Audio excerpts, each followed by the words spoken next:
Full monetisation అయిపోయింది. Ads spin వచ్చింది. ఇంకా అంజలికి ఓవర్ కాన్ఫిడెన్స్ ఎక్కువ అయిపోయి 2 డేస్ నుంచి యూట్యూబ్ లో వీడియోస్ పెడతలేదు. ఇలానే అనుకుంటున్నారు కదా మీరందరూ. అలా అనుకుంటే మాత్రం పప్పులో కాలేసినట్టే. మీలో చాలా మందికి తెలిసినట్టే నేను ఒక కోర్స్ లో జాయిన్ అయినని చెప్పాను కదా. సో ఆ కోర్స్ టైమింగ్ కి నా టైమింగ్ కి కొంచెం సింక్ కావడానికి 2 డేస్ టైం పట్టింది అనమాట.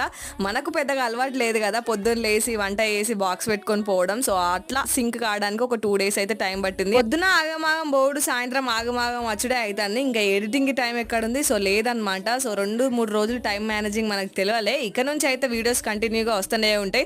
లాంగ్ వీడియోస్ కొంచెం లేట్ కావచ్చు, కాకపోతే డైలీ మాత్రం 9 AM కి 4 PM కి ఒక షార్ట్ అయితే వస్తూనే ఉంటది. చూడండి ఏ కోర్సు, ఎన్ని డేస్, ఫీజు ఎంత అనేది కమింగ్ వీడియోస్ లో చెప్తాను. ఇంకా ఈ వీడియోకి వస్తే సండే రోజు ఈ ప్రాసెస్ లో చికెన్ పచ్చడి అయితే పెట్టాను. టేస్ట్ మాత్రం అద్భుతంగా వచ్చింది. పచ్చడి చల్లగా అయిన తర్వాత ఒక్క నిమ్మకాయ పిండి ఫినిషింగ్ టచ్ అయితే ఇచ్చాను. మన చేతి పచ్చడి ఏ ఆన్లైన్ పచ్చళ్ళు పనికిరావు ఏమంటారు, అంతే కదా. ఈ వీడియో కనుక నచ్చినట్టయితే లైక్ అండ్ సబ్స్క్రైబ్.